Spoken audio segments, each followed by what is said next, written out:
This video is brought to you by ncix.com.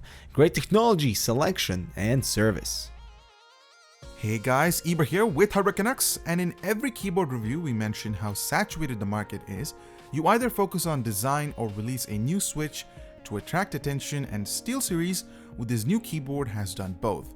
Meet the Steelseries Apex M800 mechanical gaming keyboard that retails for surprisingly high and most likely white won't sell $200 price. I mean, we have a wide range of Corsair and Cooler Master keyboards that cost south of $150, so at first sight the M800 feels completely overpriced. I say this because the build quality of the Apex didn't quite match our expectations. The plastic exterior feels cheap, that's also a huge fingerprint magnet, and compared to robust plastic or even aluminum frames found on competing gaming keyboards, the flexing frame will seriously hinder the appeal of the M800. At the bottom we have these swappable rubber feet that can be used to adjust the height of the keyboard, although without a compartment to store the extras. Steelseries also includes a set of keycaps that you can replace for OS X Yosemite, since the Apex is Mac friendly, although they haven't included a key puller, plus the proprietary and virgin nature of the switch means keycap customization is off limits for now. I found the enlarged spacebar a huge bonus for FPS shooters, as the pressure point is pretty consistent throughout. Plus, the new mechanical switch complements easier actuations, as I noticed my thumb to be less tired after gaming compared to my Corsair K95. At the front you'll find two USB 2.0 ports that can be used for connecting other peripherals like your gaming mouse or even charge mobile devices. The cable is braided and it ends with two USB plugs.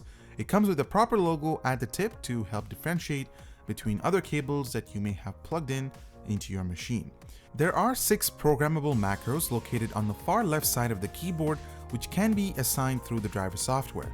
The media playback keys are assigned with the function keys with play, pause, skip track, and volume adjust. Considering how large the Apex is, we would have preferred dedicated media buttons instead. So this keyboard is a big deal because of one thing. A new mechanical switch has emerged, the QS1 switch developed by Steelseries. It's advertised to be 25% smoother than a typical MX Cherry switch.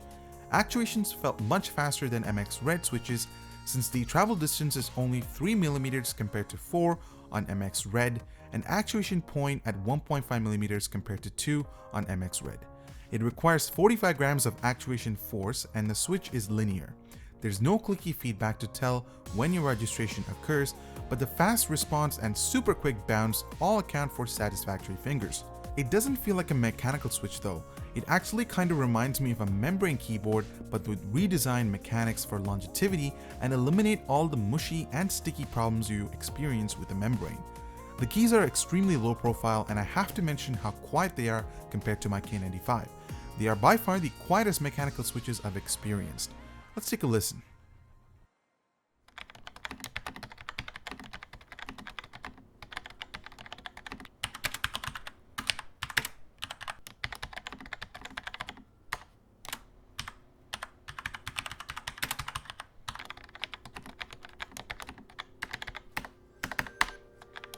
Moving on, the lighting system on the Apex screams attention.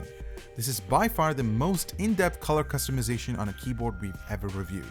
You can change the color of every individual key, so creating gaming zones, productivity zones, or writing zones with only preferred keys lit up is awesome.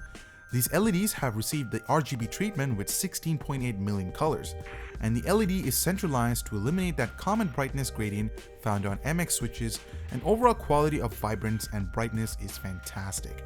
Plus, the subtle side lighting and the logo can change color as well, that looks gorgeous. There are multiple color templates to choose from for different patterns, but some of my favorites includes the disco mode, vertical wave down, and even an American flag pattern that truly represents the custom nature of this backlight. All of this can be configured within the Steelseries Engine 3 software that acts as a main hub for all Steelseries peripherals. You are greeted with a very clean and simple design with the physical layout of the keyboard in the center and the adjustable settings on both the left and right sides. You can assign macros to any key on the keyboard thanks to the built-in dual microprocessors, although the 6 dedicated macro buttons are there for a reason, but it's still awesome to see Steelseries not restrict this customization. The macro editor is a useful tool if you want to make changes to your macro setting. The Illumination Tab is where I spend most of my time playing around with lighting patterns and flexible customization. As I mentioned earlier, you can personalize each and every key of the color to your choice with a plethora of lighting effects. So Steelseries has brought us one hell of an expensive keyboard. Sure, the new QS1 switch is an almost perfect hybrid between a membrane key, but with proper mechanics for 60 million keystrokes. The switch is incredibly quiet, that we consider a major positive, plus not skimping out on lighting customization is appreciated. Really, the major complaint we have is the build quality for the price. It's not at all what we were expecting for $200, and I'm hoping Steelseries will take a hint and also focus on compact, more robust version of the Apex to be released in the near future. We like the new Switch, but we're hoping for a more aggressive entrance to compete against the MX Cherry offerings. Well, that concludes our review of the Steelseries Apex M800. Let us know what you think about the keyboard and what you'll see in the appropriate price point for this product. Thanks for watching. Make sure to subscribe for more similar content, and we'll see you in the next one.